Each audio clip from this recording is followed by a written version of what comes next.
주시옵소서. 감사드리며 예수 그리스도의 이름으로 기도드립니다. 아멘. 할렐루야. 어제 비가 오고 나서 이제 본격적으로 봄이 시작되는 것 같습니다. 벚꽃도 피고 했는데 우리 이렇게 한번 인사하시겠습니다. 성도님 얼굴이 벚꽃입니다. 성도님 얼굴이 벚꽃입니다. 우리 벚꽃보다 더 환하신 것 같습니다. 오늘 예배 후에 우리 목자 목녀분들 오늘 모임이 있습니다. 예배 후에 이 자리에 남아주시기 바랍니다. 우리 아프리카 속담에 그런 속담이 있습니다. 한 아이를 키우는데 온 마을이 필요하다. 그러니까 우리가 애를 키워서 그 가정에서만 키우는 것이 아니고 온 마을이 협력해야 온전한 한 아이를 키울 수 있다는 겁니다. 마찬가지인 것 같습니다. 우리 교회 아이들을 온전한 믿음으로 키우는 데는 온 교회가 필요합니다. 믿으십니까? 온 교회의 사랑과 기도가 이 아이에게 집중되었을 때 이 아이들이 믿음으로 온전히 커간다는 생각이 들었습니다. 그래서 우리 이 마음으로 우리가 오늘 말씀 제목이 젊은이를 교회로 이끄는 교회인데 이건 우리 교회의 표입니다. 표인데 우리 교회가 지금 이제 우리 다음 세대를 양육하고 있는데 우리가 멘토 목사님이 말했듯이 지금 우리 교회가 지금 성도님들의 수준이 피크에 올라 있다 이렇게 말씀하시더라고요. 저도 한 5개 교회를 다녀봤는데 섬겨봤는데 우리 교회가 참 훌륭한 교회라는 생각이 들었습니다. 잘 훈련받고 헌신되고 그리고 멘토 목사님 말씀대로 찬양대는 지금 피크에 올라와 있고 그리고 앞에 성가대 피크 올라와 있고 찬양대도 오늘 하는데 감동이 되고 눈물이 되도록 이 찬양대도 지금 피크에 올라와 있는 것 같아요. 또 어디가 피크에 올라와 있냐? 애찬TV 피크에 올라와 있어요. 그 몇십 년의 노하우가 지금 막 이렇게 나와가지고 예전에 그 임직식 할 때 우리 가족들이 와가지고 이렇게 하는 거예요. 이 피크에 올라와 있다는 뜻이거든요. 그리고 각 부서마다 우리 성도님들이 지금 피크에 올라와 있습니다. 그런데 이 바라기는 이 피크가 계속 이어지길 원합니다. 계속 이어지고 이 지금까지 왔던 40년의 은혜와 사역들이 계속적으로 이어져서 앞으로의 40년의 사역들과 은혜들이 이어져야 되는데 그러기 위해서는 우리 다음 세대가 세워져야 됩니다. 우리 젊은이들이 많이 우리 교회에 와야 되고 또 젊은이들 중에서 우리 청년들이 믿음으로 세워져야 됩니다. 그래서 오늘 말씀을 통해서 우리 청년들을 어떻게 믿음으로 세울까? 그래서 제가 이 말씀을 고민하고 준비하게 된 계기가 목장 신방을 해보니까 우리 모든 부모님들이 우리 청년들이 우리 자녀들이 믿음으로 세워졌으면 좋겠다. 우리 청년들을 어떻게 믿음으로 세울까? 우리 다음 세대로 세울까? 고민들이 많고 기도 제목이 간절한 것을 보았습니다. 그래서 오늘 말씀을 통하여서 우리의 젊은이들, 우리 청년들을 어떻게 믿음으로 세울까? 그 은혜를 함께 나누는 시간을 가졌으면 좋겠습니다. 우리가 이 말씀을 준비하면서 제가 받았던 말씀이 마음이 뭐냐면 하나님은 우리를 축복하길 원하신다는 겁니다. 믿으십니까? 하나님은 우리 모든 성도님들을 그의 자녀들을 축복하기를 원하십니다. 하나님이 우리를 축복하기를 원하시는데 무엇으로 축복하냐면 하나님의 말씀으로 축복하십니다. 믿으십니까? 하나님은 우리를 다 축복하시는데 말씀으로 축복하십니다.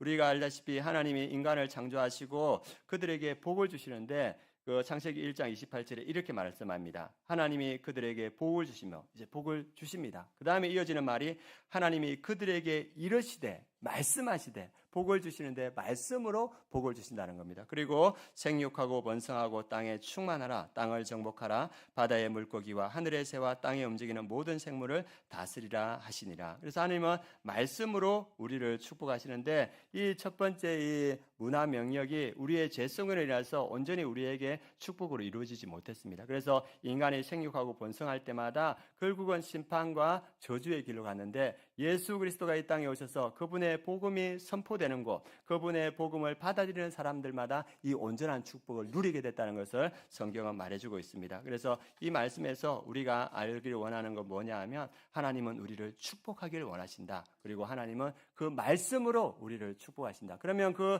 축복하신 말씀이 우리의 실제적인 삶이 되기 위해서 우리에게 복이 되기 위해서는 어떻게 해야 되는가? 신명기 5장 29절 말씀이 있습니다. 6장 위에 29절 말씀 같이 한번 읽어보도록 하겠습니다. 신명기 5장 29절 같이 읽겠습니다.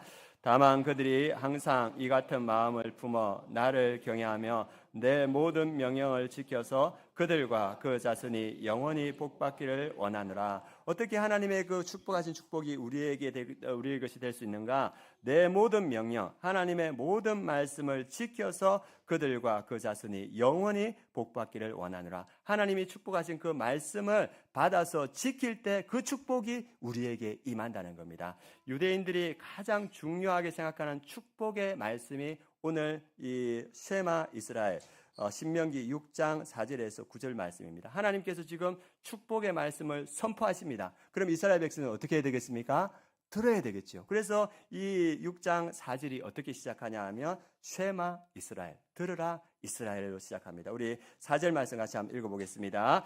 이스라엘아 들으라, 우리 하나님 여호와는 오직 유일한 여호와이시니. 하나님의 말씀이 축복이 말씀을 통해서 선포됩니다. 그러면 이스라엘 백성들이 그 말씀을 듣고 지키겠죠. 그래서 오늘 이 말씀은 하나님이 우리를 축복하기 위한 말씀이고, 그리고 그 축복이 우리에게 이루어지기를 원하는 말씀입니다. 그러면 우리가 그 말씀을 듣고 지킬 때 이것이 우리에게 축복이 되는 줄 믿습니다. 그러면 그 축복이 우리의 삶에 실제적으로 이루어지기 위해선 어떻게 해야 되는가? 먼저 5절을 한번 같이 읽어보도록 하겠습니다. 읽겠습니다.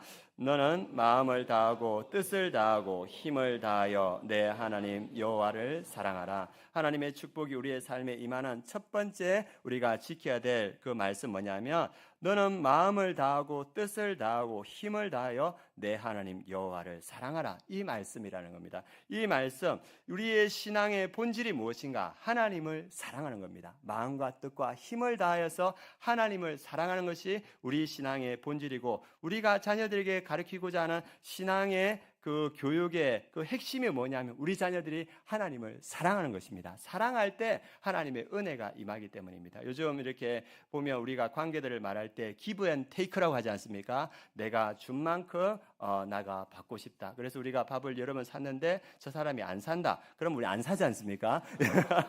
저 사람은 안 논다.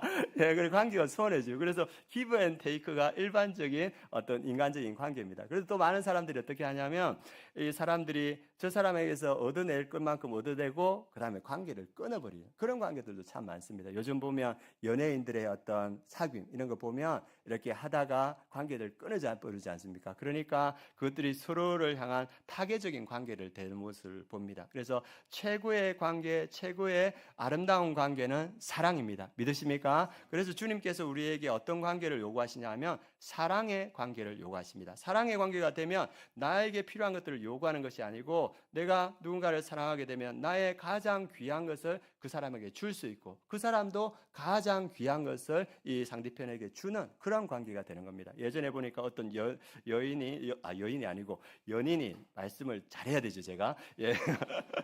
예, 연인이 이렇게 서로 사귀는데 보니까 카드를 주더라고요, 카드를. 예, 카드를 줬어요. 쓰라고 이렇게. 여러분들 카드 받아보셨습니까?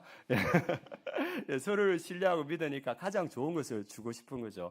그런데 우리 하나님은 우리를 사랑하셔서 가장 좋은 것을 주셨습니다. 믿으십니까? 그 가장 좋은 것이 뭐냐 하면 예수 그리스도신 거예요.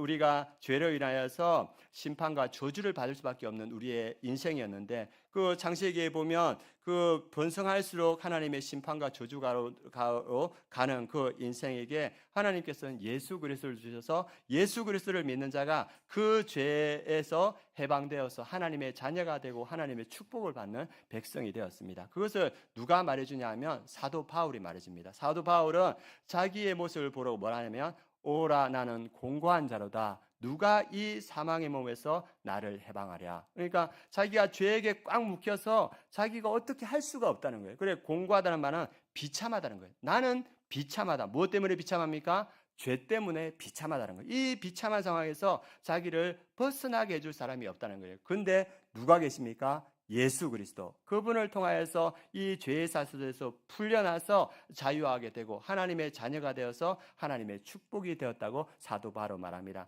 하나님께서 우리에게 주신 가장 큰 선물은 무엇입니까? 예수 그리스도. 하나님께서 우리에게 주신 가장 큰 축복은 뭡니까? 예수 그리스도. 예, 그것을 성경은 우리에게 말해주고 있습니다. 그래서 우리가 하나님과 사랑의 관계가 되었을 때 하나님은 우리에게 가장 큰 축복인 예수 그리스도를 주시고, 그 예수 그리스도뿐만 아니라 모든 것을 우리에게 주시는 겁니다. 그리고 하나님을 사랑하는 우리도 우리의 가진 가장 귀한 것을 드리지 않습니까? 우리 성도님들이 그래야 하지 않습니까? 시간을 드리고 물질을 드리고 우리의 가장 귀한 것을 하나님께 드리는 드리는 인생이 되는 겁니다. 하나님도 우리에게 가장 귀한 것을 드리고 우리도 하나님께 가장 귀한 것을 드리고 그 가운데 하나님의 역사가 일어나는 겁니다. 그래서 신앙의 핵심이 무엇이냐? 너는 마음을 다하고 뜻을 다하고 힘을 다하여 내 하나님 여호와를 사랑하라. 이것이 신앙의 핵심이라고 말하고 있습니다. 로마서 8장에 우리를 사랑하시는 하나님께서 우리에게 주신 것이 무엇인지를 말해주고 있습니다. 로마서 8장 32절 말씀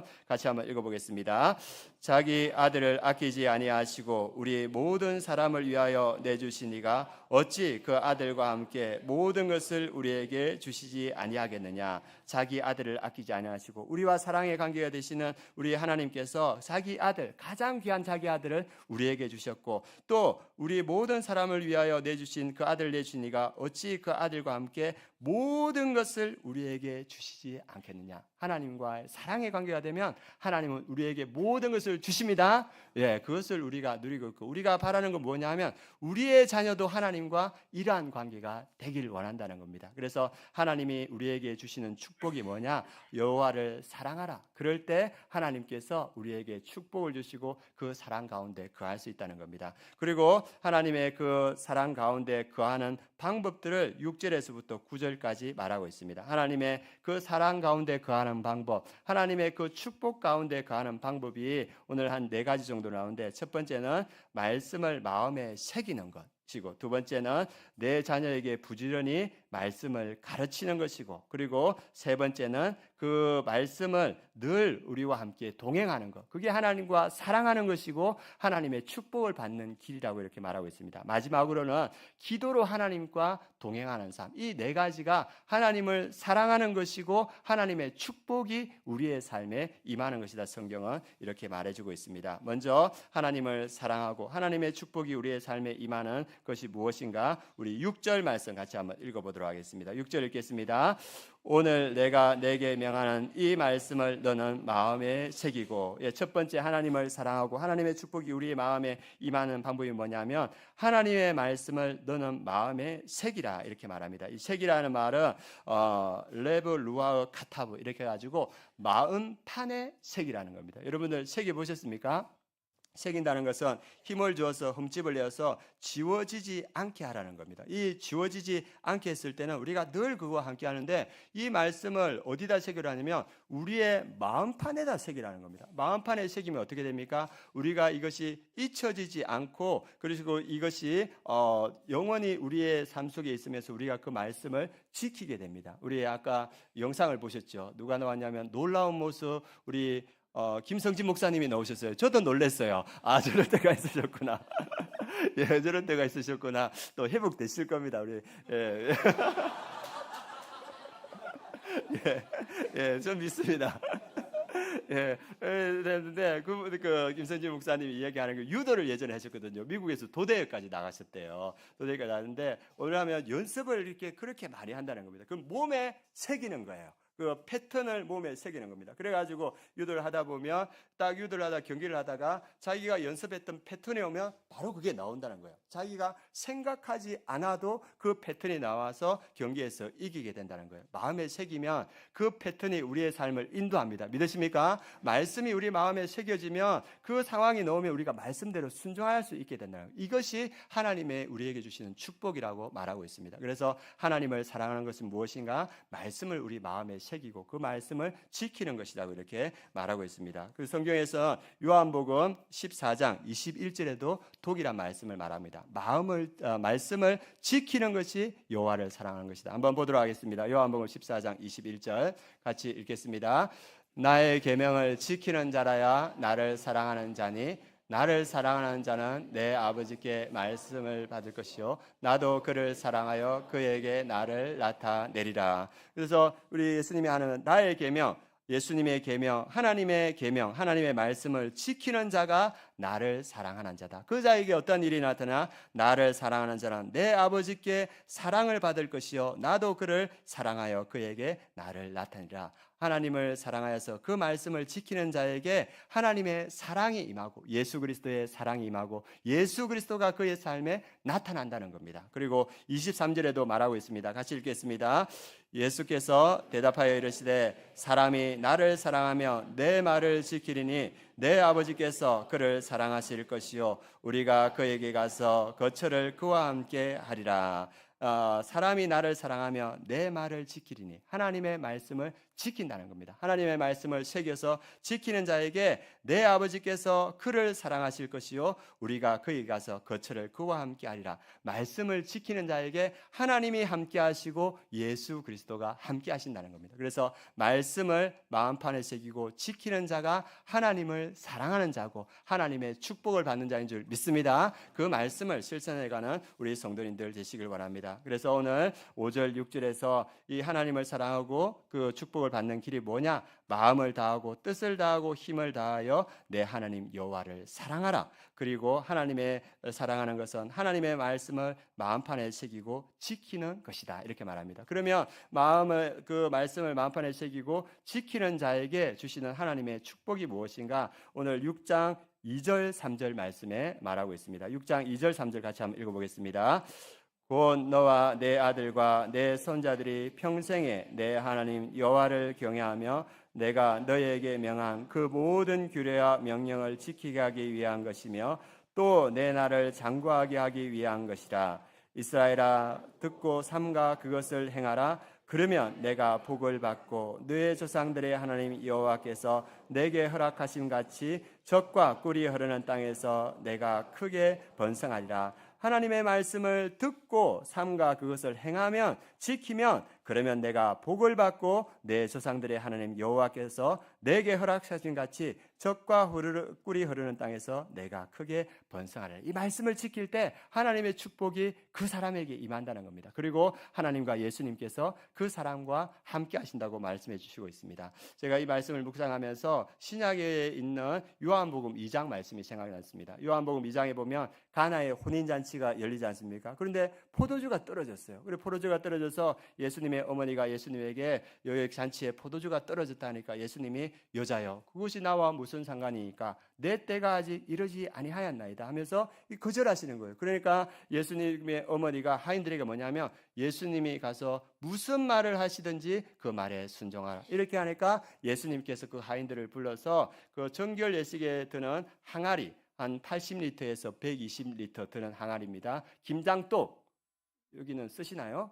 여기는 쓰시는지 모르겠습니다. 예, 김장도 그 120리터 정도는 큰 항아리 6개가 있는데 그곳에 아기까지 물을 채우라는 겁니다. 그 하인들이 그 그 어머니의 말도 있어서 그 물들을 갖다가 그 유통에 다 채우니까 예수님께서 그것을 떠서 연회장에 갖다 주라 이렇게 말합니다. 그 항아리에 든 물은 뭐냐면 정결 예식에서 손을 씻어서 지저분해지면 버릴 구정물 같은 물입니다. 그런데 그 구정물 같은 물이 예수님의 말씀을 통과하니까 극상품 포도주가 되는 겁니다. 그 말씀이 요한복음 2장 10절에서 11절에 나옵니다. 같이 한번 읽어보도록 하겠습니다.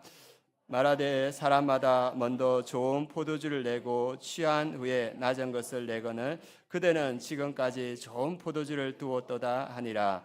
예수께서 이 첫 표적을 갈릴리 가나에서 행하여 그의 영광을 나타나심에 제자들이 그를 믿으니라. 손 씻고 구정물로 버릴 그런 물이었는데 예수 그리스도의 말씀에 순종하여 예수 그리스도의 말씀을 통과하니까 좋은 포도주, 극상품 포도주가 됐다는 겁니다. 이 일을 통하여서 하나님의 영광이 나타나며 제자들이 그를 믿었더라. 이 하나님의 역사하심, 예수의 역사하심이 나타났지 않습니까? 제가 섬겼던 그 산청에 있는 교회는 작년 교인들이 한 80명 이 정도 됐어요. 그래서 거기에 조그만 청소년부가 있었고 청년부가 있었습니다. 거기에 이제 제가 이제 청년부 생활을 했지 않습니까? 그래서 제가 그때 참 가난했고 그때 제가 대학교 합격증을 받고 이렇게 아버지한테 갔을 때 아버지가 이제 제가 보통 몇 살에 19살에 졸업하나요?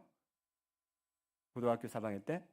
예, 제가 그때 안 졸업해가지고 예, 그래가지고 이렇게 좀 늦게 졸업했지만 2년 늦게 졸업했지만 지방에 있는 물리치료과를 합격해서 사립대 학교에서 아버지께 등록금을 딱 보여드리니까 아버지가 그래 너가 대학에 가야지. 네가 대학 가면 우리 집은 간장으로 밥 먹는다. 이렇게 그래가지고 대학을 포기하고 이 산업대에 처음으로 이렇게 들어갔거든요. 그래서 가난하고 우리 집은 저를 받쳐주지 못하고 강박증이 있지 않습니까? 그 잘못된 생각들이 끊임없이 괴롭히니까 그 통증이 머리에 톱을 켜는 것 같이 괴롭고 또 어떨 때는 이렇게 막 너무 아프니까 이 살을 칼로 찢었는데 그 위에 소금을 뿌린 듯이 그렇게 아프더라고요. 그때 예수님께서 저를 찾아와 주셔서 저를 만나 주시고 그래서 그 가운데 기도하지 않으면 살 수 없는 인생이 되어서 날마다 기도하면서 제가 어떤 생각이 들었냐면 나 기도에 중독된 것 같다 이런 생각이 드는 거예요. 그런데 기도하지 않으면 살 수가 없더라고요. 그래서 제가 봤을 때 그때는 제 인생이 구정물 같이 누가 손 씻고 버릴 그런 인생이었습니다. 그런데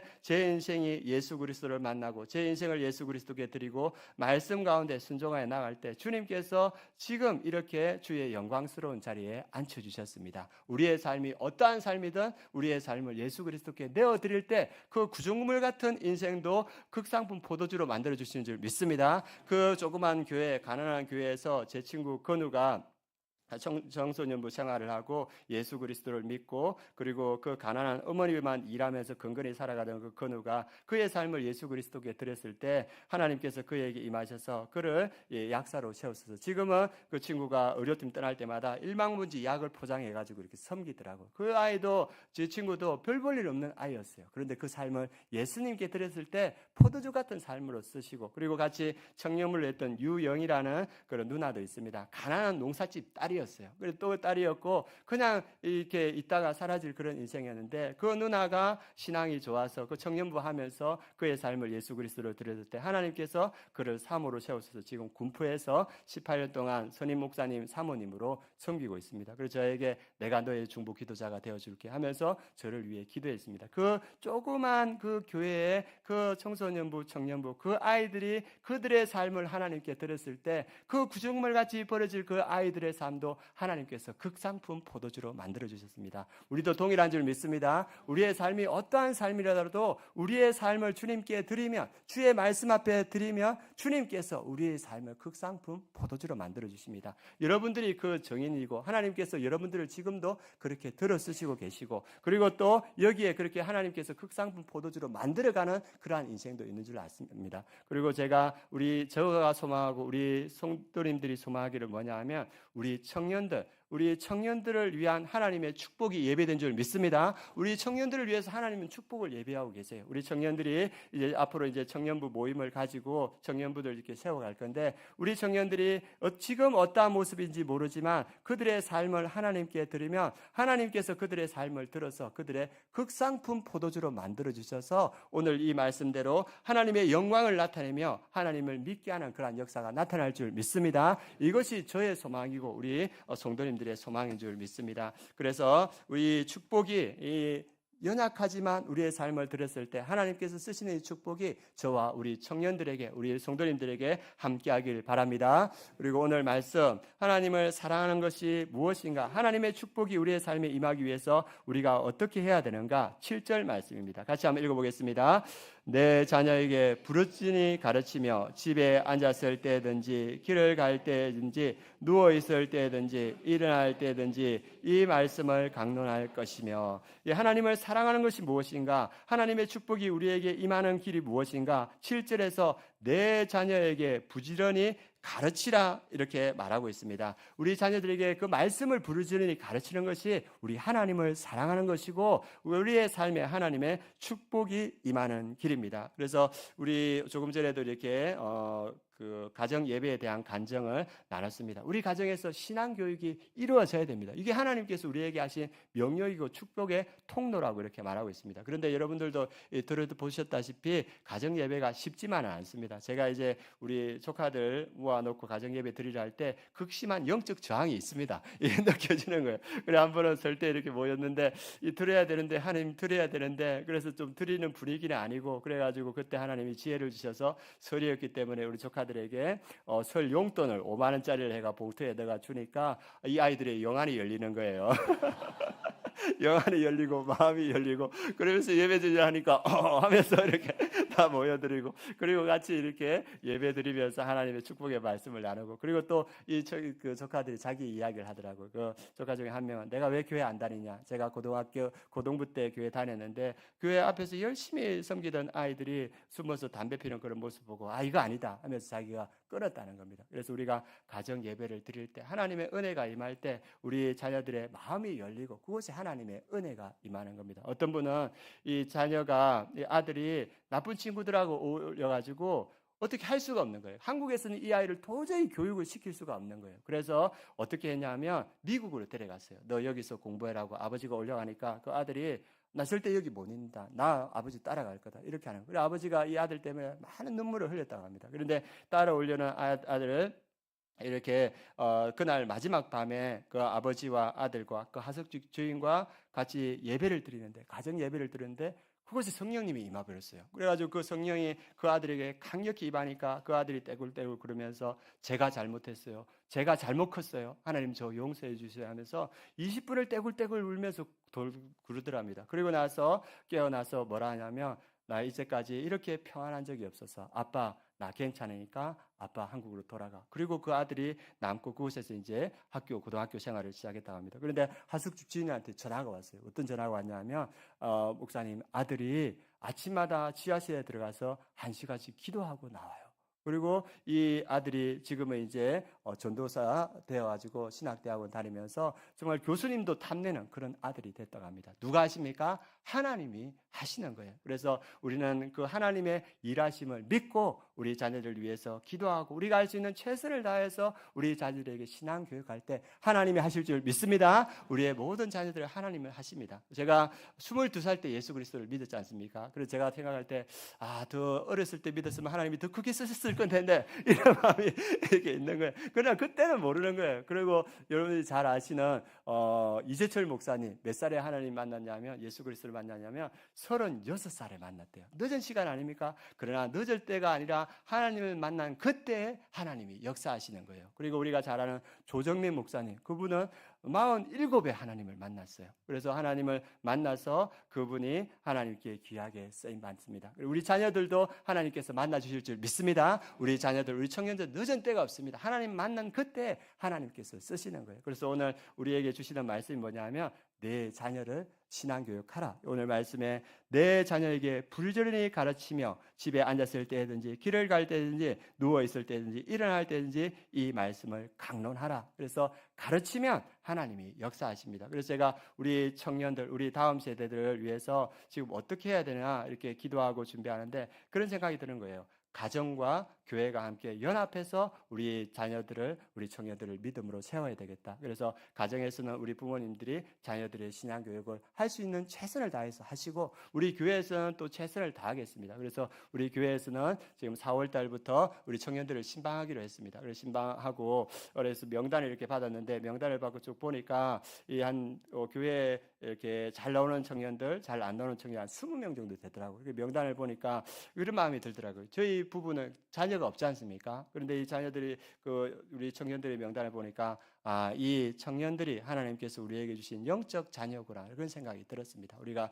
최선을 다해서 이 청년들을 믿음으로 세우겠습니다. 그래서 여러분들은 새벽마다 또 기도할 때마다 우리 청년들을 위해서 자녀들을 위해서 기도해 주시고 저도 새벽마다 그 새벽 기도의 자리에서 기도하겠습니다. 그리고 하나님께서 또 은혜 주셔서 우리 교회의 가장 큰 장점이 맨투맨 그리고 제자 훈련이지 않습니까? 그래서 우리 청년들 중에서 또 맨투맨을 하고 제자 훈련을 하고 그래서 우리 청년들이 이렇게 조금 더 강건해지면 또 청년부를 세울 겁니다. 그리고 그 청년부를 통해서 하나님께서 물이 포도주로 되는 그런 역사가 있을 줄 믿습니다. 그래서 저가 우리 힘쓰고 우리 교회가 함께 있고 가정에 함께 있을 때 이 역사가 나타날 줄 믿습니다. 그리고 마지막으로 우리 하나님의 사랑이 우리에게 임하는 하나님의 축복이 우리에게 임하는 방법이 8절에서 9절입니다. 같이 한번 읽어보겠습니다.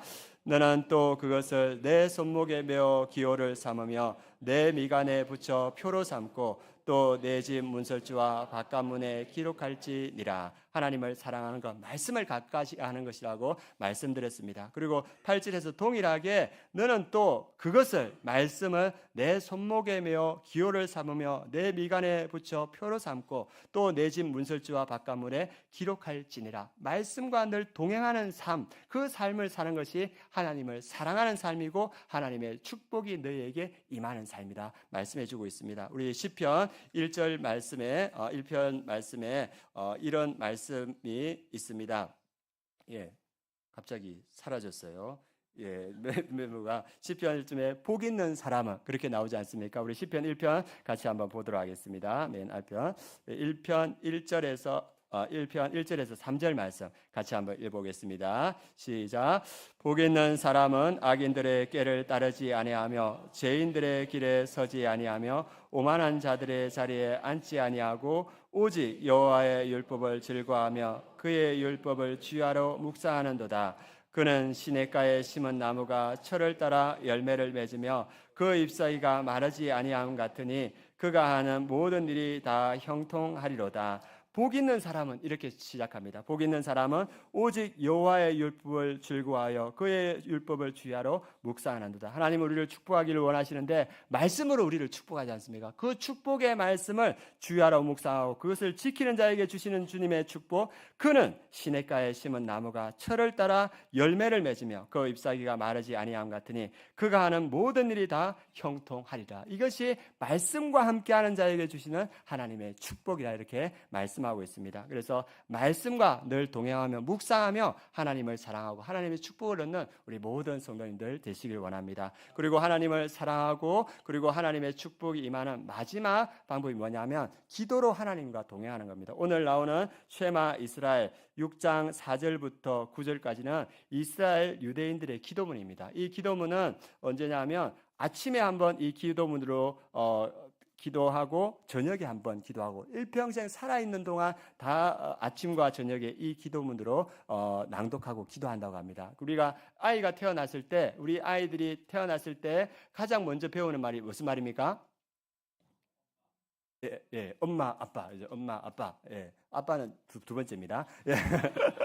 예, 엄마, 아빠. 그리고 그 다음에 이것저것이라고 하더라고요. 그런데 이스라엘에서는 유대인들은 어떻게 하냐면 태어나자 말하려고 할 때 뭘 가르치냐면 쉐마 이스라엘 이걸 가르친다고 합니다. 그래서 쉐마 이스라엘, 이스라엘아 들으라. 우리 하나님 여호와는 오직 유일한 여호와시니 이 말씀, 이 기도문을 가르친다는 거예요. 그리고 유대인들이 죽을 때 마지막으로 그들이 하는 기도가 뭐냐면 이스라엘아 들으라. 우리 하나님 여호와는 오직 유일한 여호와시니 태어나면서 가장 먼저 배우는 이 말씀이 이 말씀이고 죽을 때 가장 나중에 하는 말씀이 이 말씀이고 일평생 살아가면서 하는 기도문이 이 기도문으로 하는 기도라는 겁니다. 그래서 우리에게 하나님의 은혜와 축복이 임하는 길이 뭡니까? 하나님의 말씀으로 기도하는 겁니다. 기도하는 것이 하나님을 사랑하는 것이고 그리고 하나님의 축복이 우리의 삶에 임하는 것이다. 그래서 이스라엘 백성들은 평생 자기가 살아있는 평생은 이 말씀으로 기도를 한다고 합니다. 우리가 지금 사순절을 지내고 있습니다. 우리 사순절을 지내는 우리에게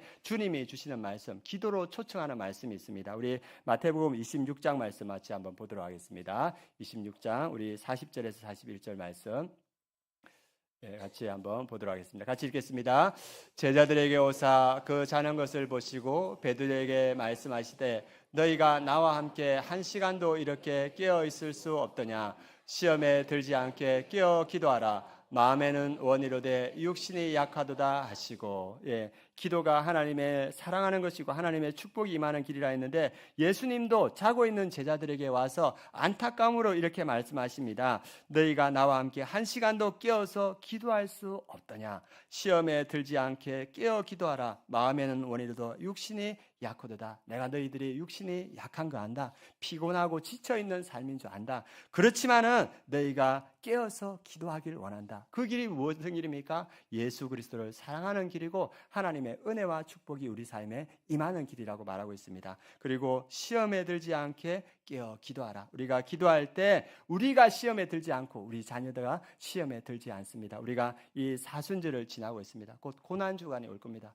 우리가 육신이 피곤합니다. 얼마나 많이 피곤합니까? 그러나 주님께서 우리를 부르시는 것은 뭐냐? 육신이 약하고 피곤한 걸 알지만 너희가 깨어서 기도하기를 원한다. 너희를 위해서 기도하고 너희 자녀를 위해서 기도하기를 원한다. 주님은 우리를 그 기도의 자리, 축복의 자리, 은혜의 자리로 우리를 부르시고 있습니다. 우리가 피곤한 가운데 우리의 몸을 일으켜 기도할 때 어떤 일이 일어나는가 한 가지 이야기만 하고 오늘 말씀을 마치겠습니다.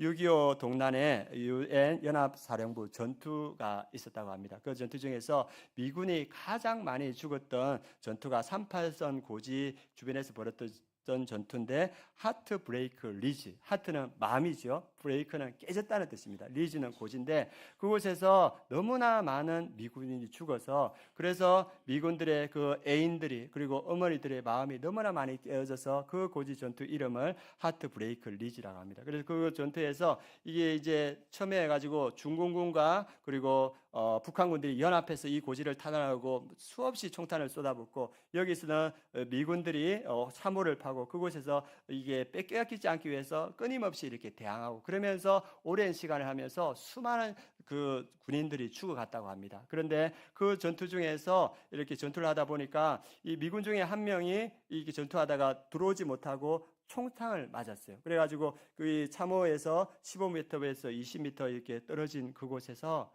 이 총탄에 맞아서 죽어가고 있는데 누가 거기에 나가겠습니까? 그래서 아무도 나가지 못하고 그 상황을 보고 있는데 그 상사가 보니까 한 이등병이 이렇게 이상한 행동을 하는 거예요. 보니까 계속 자기 시계를 이렇게 보는 거예요, 이등병이. 그래가지고 이 상사가 참 이상하다 했는데 시계를 딱 보더니까 9시가 되니까 이 이등병이 뛰어나가는 거예요. 뛰어나가서 그 총탄을 막 비오듯이 쏟아내는데 그 뛰어나가서 그 부상자를 자기가 업고 또 들어오는 거예요. 그래가지고 이렇게 응급처치를 하고 그 생명을 살리는 거예요. 그래가지고 이 교전이 이제 끝나고 나서 그 상사가 그 이등병에 가서 야, 너 대단하더라. 너 어떻게 그런 용기가 있냐? 그런데 내가 보니까 너 이상하던데 너 딱 시간을 계속 보더니만 9시가 되니까 너 뛰어나가는데 왜 그랬어? 이렇게 물어보니까 그 이등병이 제가 한국에 오기 전에 저희 어머니가 그렇게 말했습니다. 톰이 내가 한국 시간으로 9시만 되면 너를 위해서 기도하는 시간인 줄 알아라.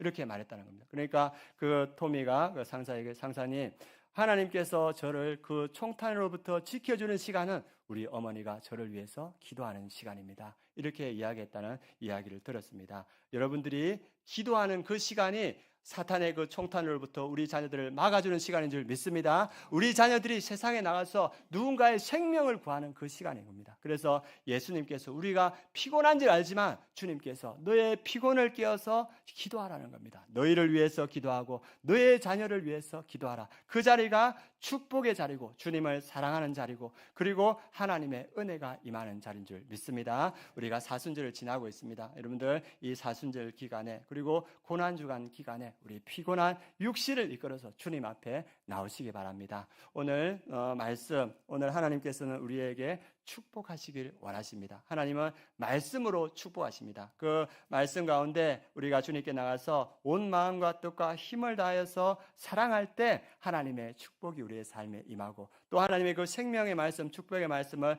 가슴판에 새기고 지켜갈 때 하나님의 축복이 우리에게 임하는 줄 믿습니다. 그리고 우리에게 하시는 말씀, 이 축복의 말씀을 너희 자녀들에게 가르치라. 그럴 때 하나님이 사랑하시는 우리 자녀들에게 하나님의 그 축복이 임할 줄 믿습니다. 우리가 우리 자녀들에게 지금은 눈물을 흘리며 씨를 씻는 시간이라는 생각입니다. 묘목을 심는 시간, 그리고 때가 지나면 단을 거두는 시간이 올 줄 믿습니다. 어제가 무슨 날인지 아십니까? 예, 식목일. 예, 나무 씹으신 분 계십니까? 예, 아무도 없죠, 그죠? 예, 예전에 저 어렸을 때도 식목일 되면 묘목 하나 들고 산으로 보내더라고요. 그러니까 산에 가서 나무 심고, 민둥산이었는데, 그때 우리가 씨 뿌리고 묘목 심고 해서 지금 이제 시간이 지나니까 우리 온 산이 푸르게 변했습니다. 우리가 지금 좀 거칠고 황폐한 우리 청년들의 토양이지만 우리가 씨를 심으면 묘목을 심으면 하나님 때에 푸르름이 나타날 줄 믿습니다. 우리가 그것을 믿고 우리 자녀들에게 신앙교육 시키시고 우리 청년들을 위해서 기도하시고 그럴 때 하나님의 때에 우리 청년들이 푸르게 동산을 이루고 숲을 이루는 그 역사가 일어날 줄 믿습니다. 그래서 우리 자녀들을 위해서 기도해 주시고 또 우리 자녀들을 위해서 신앙교육해 주시고 교회와 함께 우리 자녀들을 채워가면 좋겠습니다. 그럴 때 하나님께서 우리 성도들의 삶을 통하여서 극상품 포도주를 만드는 역사를 일으켜 주시고 우리 자녀들과 우리 청년들을 통하여서 극상품 포도주를 만드는 그 역사를 이루어 주실 줄 믿습니다. 이 믿음으로 우리가 순종하며 나아갔으면 좋겠습니다. 이 시간 함께 기도하겠습니다.